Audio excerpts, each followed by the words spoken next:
Okay, another little bit of fun today. I did a front wheel bearing on the ML350 the other day, driver's side wheel bearing, which was grumbling under taking a right turn and loading that wheel. It would rumble a little bit, and I could feel it in the steering wheel, so I was 99% sure that it was the front wheel bearing, which may not be the case now because I replaced the front wheel bearing and nothing, not a bit of difference. So I'm going to show you what I'm using now to, I'm now at the possibility of a bearing in the front differential, which is odd. These things are robust as hell. They don't really usually go.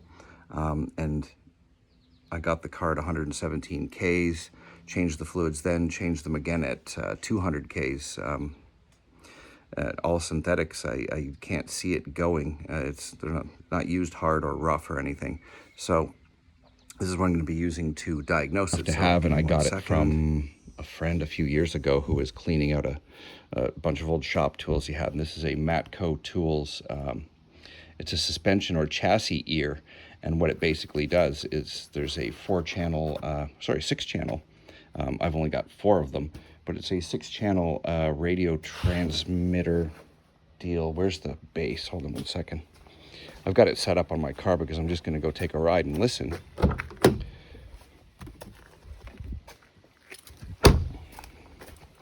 So this is what the base unit looks like that you're going to carry around in your car. And it's got different little radio channels. These things right here, little radio transmitters. I've got one on the rear wheel bearing, and it's number 3, channel number 3. So just push that, and then you can listen and hear any noises coming from channel 3. And I've got the other one hooked to the front differential, and that one's on channel 2. And essentially what these do is you turn them on, a little red light will come on. You plug this plug in, and the other end, which is like a jumper cable, clips to whatever you want to listen to. And they're pretty sensitive. I'm going to crawl under the car and let you listen to number 2.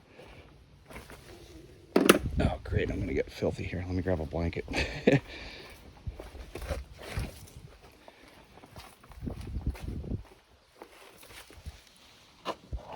And I'll show you what it looks like hooked up under here. So I've got the little clamp hooked up to one of the fins on the transmission, the cooling fins. Here's a little transmitter. It's magnetic, plus you also wrap a Velcro strap around it. So I've got number 2 selected. So if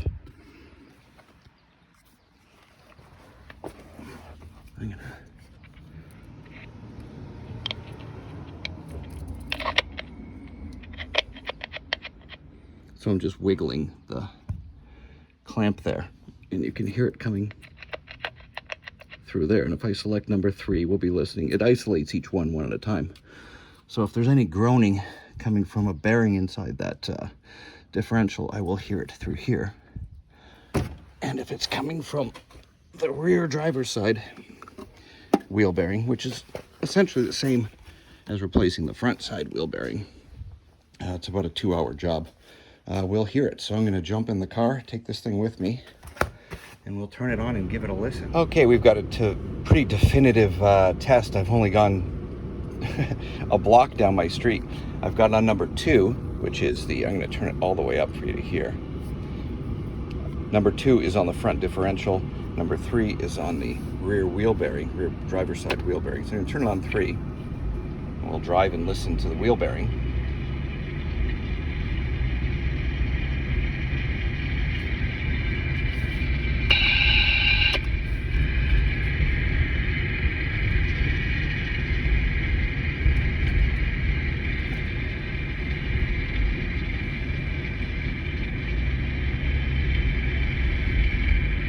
So hopefully you can hear that.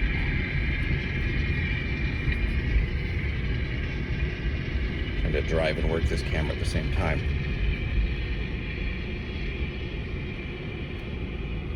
Now that is likely just the sound of the brake disc, the brake pads rubbing on the disc, because it's very sensitive, this thing.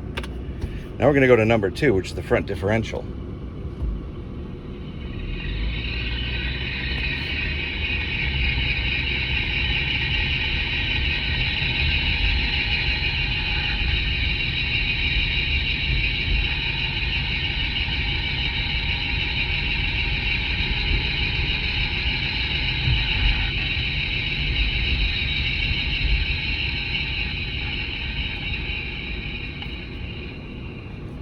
not great. Let's go back to 3, the rear.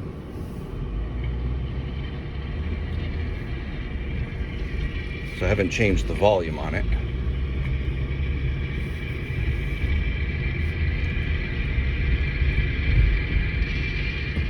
So I believe that is just the brake pads touching the rotor, and I'm going to apply the brakes, and you're going to hear the... Okay. So that's just the rotor and pads connecting.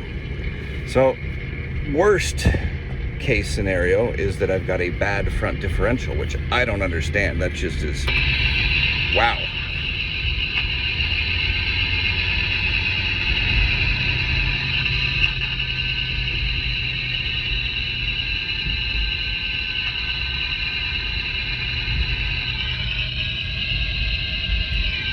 I'm doing 40 kilometers an hour. Let's turn this down. That's about all we need to hear. So oddly enough, or not oddly, but unfortunately enough, that sound is coming. The noise that I'm hearing going down the road that sounds like a front wheel bearing is coming from the front differential. Now first thing I'm gonna do is check my differential fluid, because there's a possibility, I don't know how, because I've never gone through any water. Well, you know what? Ooh, damn. When my street flooded earlier this spring, we had probably about 1.5 feet of water at the end of the street. I wonder if that's enough to have gotten into one of the breather hoses in the front axle. God, that's a possibility. I'm going to check my front fluid. First thing I'm going to do is check my front diff fluid, because if water got in there, this might be savable. If you got a little bit of waterlogged, I don't think it is savable. It might be, but let's just check the fluid in there. I did change it with some synthetic GL5 80 75 90 Mobil 1. I think I did it about 5-6 months ago. But anyway, back in a sec. Okay, I apologize for a slightly shaky video because I can't get a tripod under my vehicle. So this is the front fill. It's a 10mm hex head. I'm just going to take that off first to see if this thing is overfilled, because if there was water in it, it would be overfilled.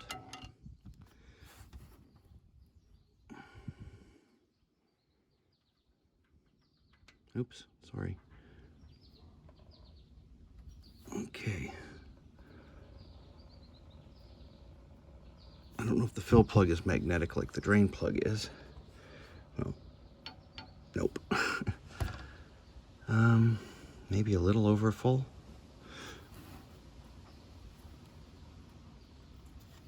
The fluid looks clear. I don't know if it feels a little runny though. It's hard to tell. It's not aerated or foamy like it would be if there was water in it. God. Well, it's a little dark. There's some metallic. Yeah, there's some metalish little chunks in there. Let me grab a magnet and be back in a sec. Flexible magnet here. It's like bendy. Let's stick it in the hole. Yeah. Jokes allowed. And let's see if we can pick up any metallic fuzzies on the end.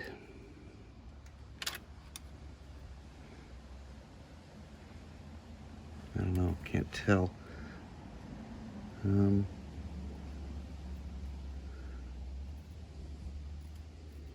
Oh yeah, shit, yes.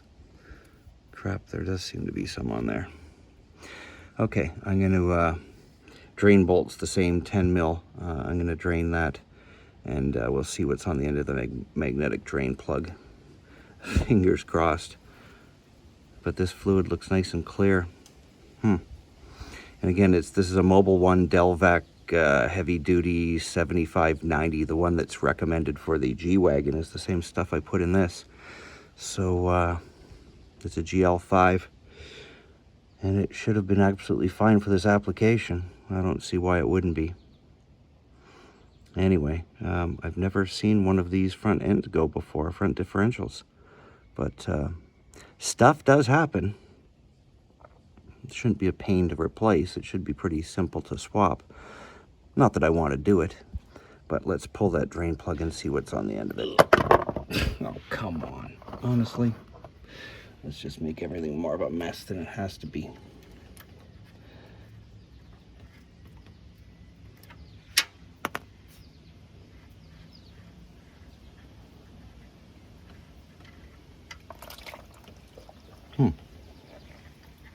Well, this isn't magnetic, but that fluid looks damn clear, doesn't it? What the heck?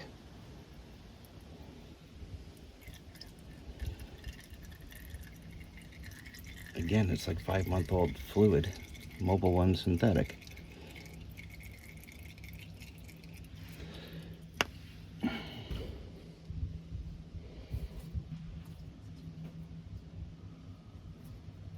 I don't feel any big chunkies in there. Not that I have much feeling in my friggin' fingers, but oh well. Oh.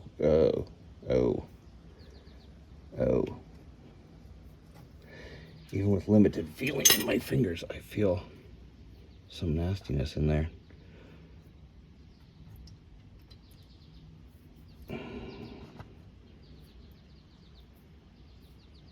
Yeah, I feel like little sharp particles or something. Okay, I'm going to shove a magnet up there again. I'm going to need 2 hands, so I'll be back in a second to show you what the magnet picks up. Nothing on the magnet.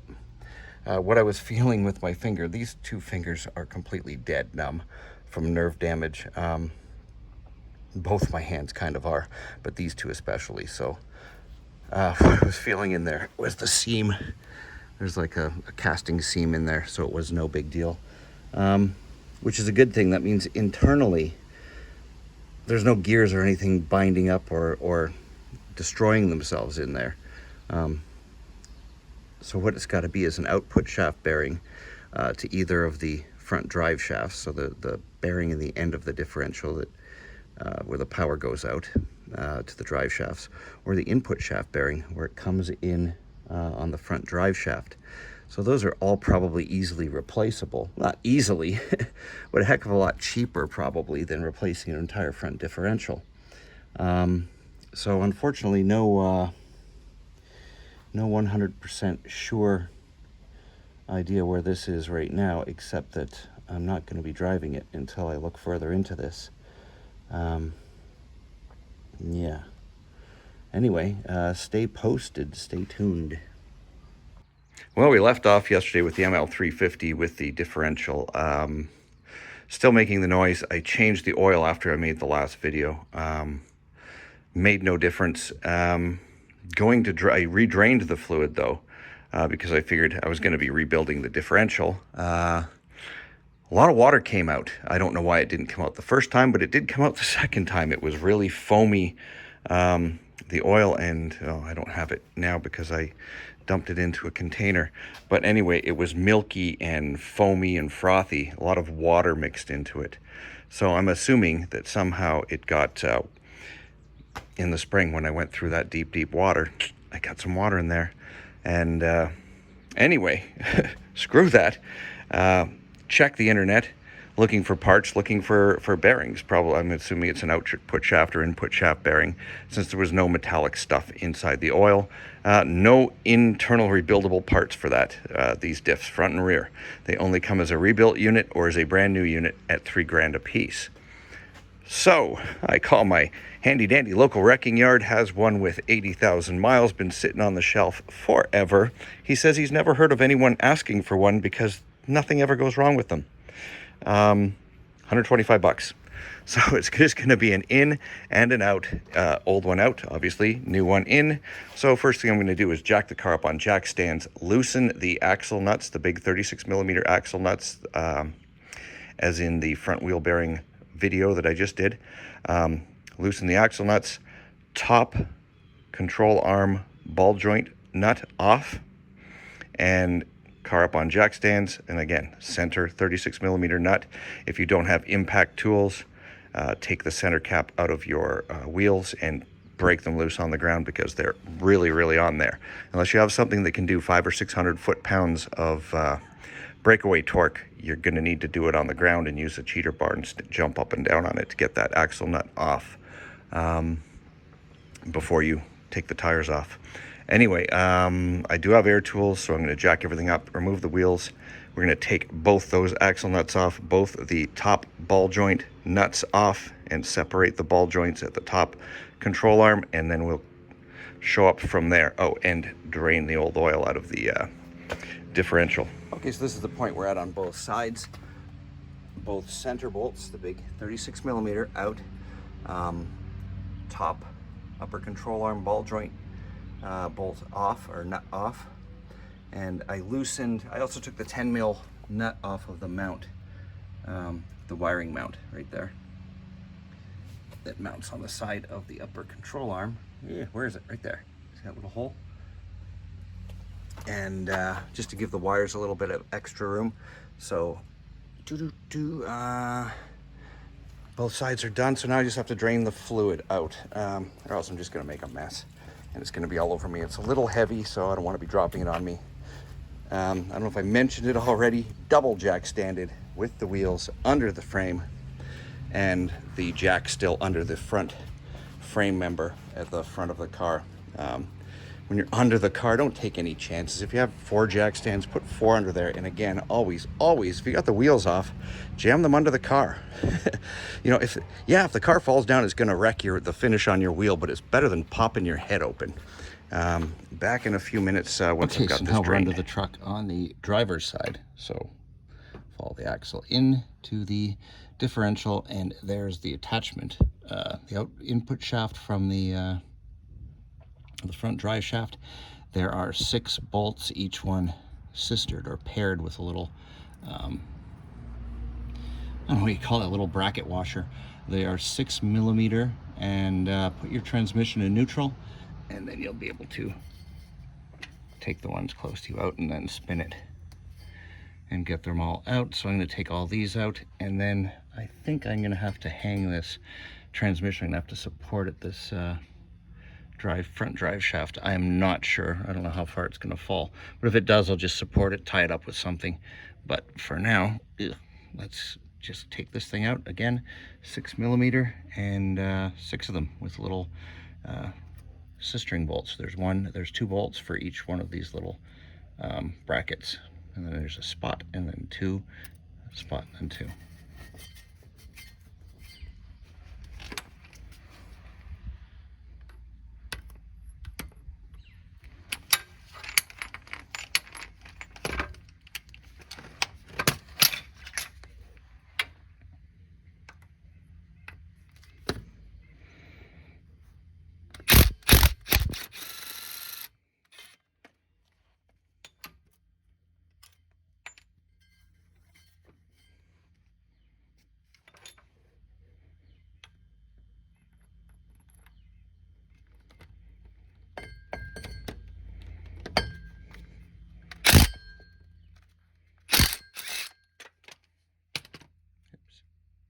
Oh, I knocked my light over.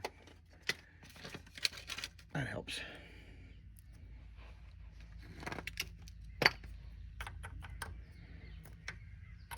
Anyway, you see what I'm doing. So there's 6 of them all together, 6 bolts back. Okay, all the bolts are out, so now I'm just going to tap it lightly to unseat it. Don't fall on me. Again, I don't know if this is gonna, how far that's gonna hang down.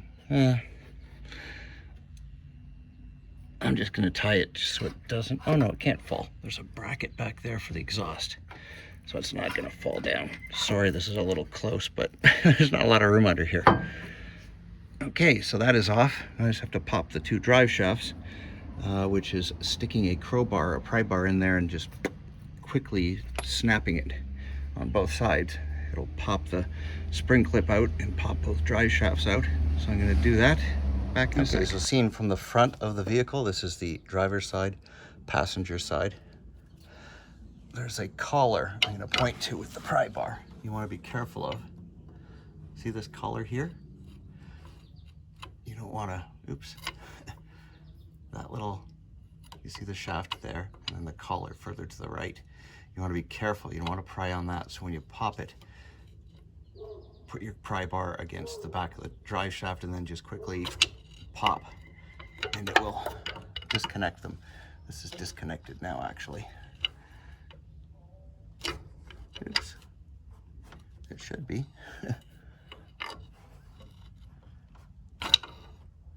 Yeah, that's out. And this side is out as well. But again, be careful of the little collar. See it, the little, see the shaft there? Don't pry on the collar.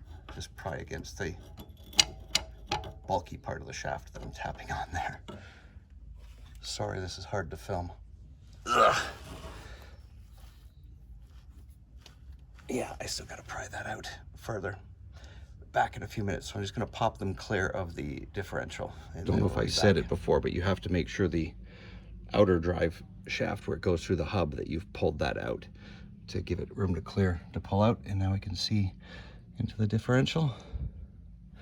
And I'm pretty sure it's this bearing here that was the goner, because it did make noise when loading up this side. But yeah, can't turn that with my fingers. So here's, you can see the half shaft. This is where the axle goes into the transmission, and that's the little snap ring. That's why you have to kind of snap it, push it out. So it, if you're just pulling on it, it won't compress properly. It's, see, it's a little bit wider, and it kind of requires a push, a jerk to push it in, and a jerk to pull it out to disconnect it. So I'm just gonna do the same on the other side. I might as well pull this thing all the way out, get it out of my way, and we're almost done. There's only 3 bolts. I think there's 3 mounting bolts holding the differential in. There's 2 big ones on the front. You see that one right there? See the 2 with the round? I think that's the only 2, and then I think there's 1 on the back, on the side. Right through there, you see that 1 bolt kind of peeking up from back there, the furthest one? That should be the 3rd one. That one looks like a bit of a pain to get to, but it can't be too bad. Let me look at the new diff. So here's the back. Yeah, there's the mount for those, that one that goes through. It's a through bolt, and these are the 2 front ones, here and here. So those 2 front ones are the 2 big bolts. This one you'll take out first, because you don't want all the weight hanging on this one. So we'll take this back one off first. That's in the truck. This is upside down. Here's the drain plug. So this is upside down. And these little dust boots that they put in at the wrecking yard when they took it off years ago. So the other side, let's just pull that drive shaft out.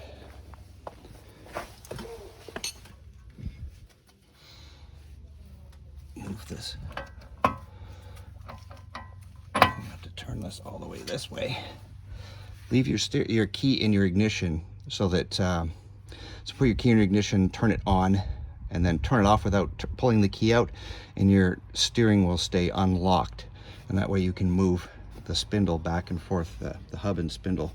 You can turn it back and forth and be able to get these out, because I have to turn it this way, I think, in order to get this half shaft out. Yeah, I've got it turned all the way the other way. Yeah, so I'm gonna turn it all the way, like I'm making a right turn, and then pop this out past the spindle and hub here, and then that side, which is this drive shaft's longer.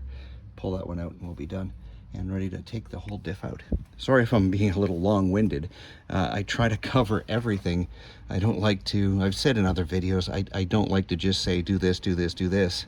I like to show it, so that, I mean, sometimes do this just isn't enough. You know, you need to see it. So hopefully I'm helping. Hopefully I'm not just taking up everybody's time. Anyway, back in a few. Okay, that back bolt is just nuts. I think I took I took part of a finger off, probably, trying to get that thing out. So I'm gonna have to take the 2 fronts out so I can wiggle the thing up and down. It's just these 2 fronts are holding it so stiffly that the rear can't be moved up and down to get that bolt out. I've got it out about 2 inches, and that's about it. This one's off. They're 21 millimeters. Well, the jack is still under it. Oh, yep, that's it. So once I lower, the whole thing's going to come out with the jack. This is when you need assistance, but I have none. So this is just... Okay. Lowering the jack slowly. It's not that heavy. It's like 50 pounds maybe. I just didn't want it to fall and smash my whatever got under there. Still got a few power tools and stuff underneath there. I'm going to put the jack up under the frame again as well, just in case, just under this part of the frame, because I have to work on that side. So I'm just going to rest it under there. Again, I've said it before, I have had a car on top of me in a driveway. I was pinned under it for about an hour. I think it might have been a little less, but whatever. The jack just sunk into the ground. I was doing it on a dirt driveway. Yeah, go figure. Jack sunk into the ground and I was pinned. And I don't ever want to do that again, oddly. It's not too fun. So I take extra precautions when I'm under now. Again, tires, 2 jack stands, and a jack. So let's hopefully wrestle this sucker out now. Wish me luck. And let's hope I don't drop this sucker on my head. This is recording, isn't it? Yeah. Okay. Do-do-do.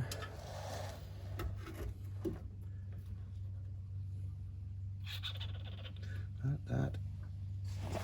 I need to get... That back bolt is ornery.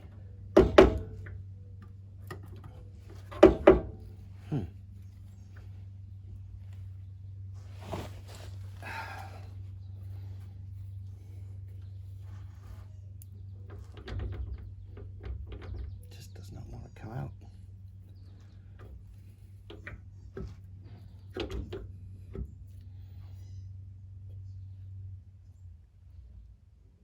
It's not threaded into it, so it should just come out easily. Where is the breather? There's the breather. Is it? Where is that attached to?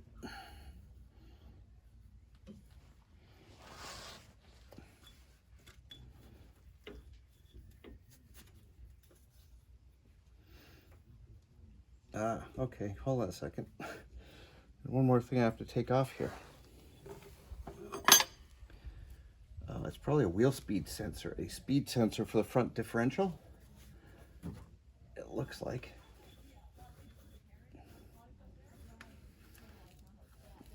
Yeah, it is.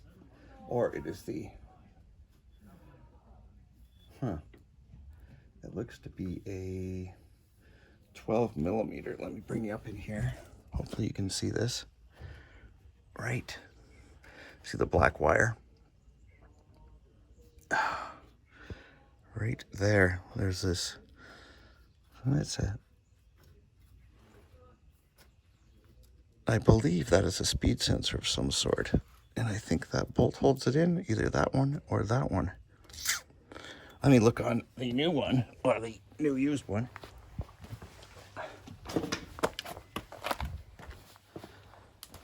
Okay, so flip you over. And it is up here. Aha, they sliced it. It looks like it's a drain tube. Someone's cut through it. That looks like a 12 or 13 millimeter. I bet that's the breather.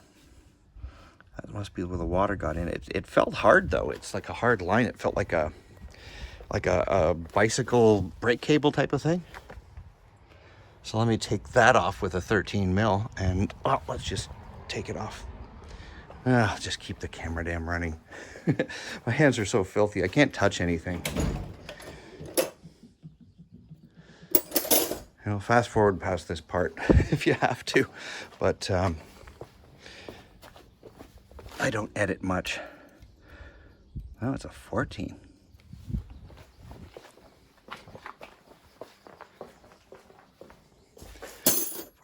1414.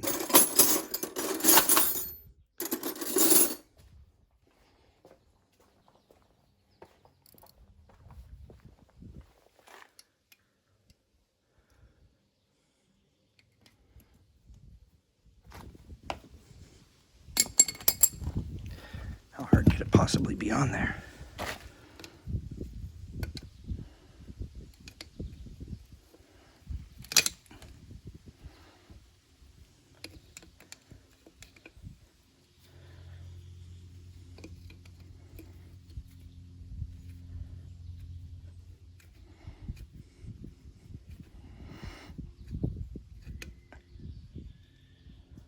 That's just a breather. Okay. Well, I'll just attach the one from the car. Let's just bolt that one that's on the car back on there. So I'm going to unbolt that breather and somehow work that back bolt out. I will explain how it went when I'm done so you don't have to watch the frustration and swearing and screaming. Okay, inquiring minds, this is the breather.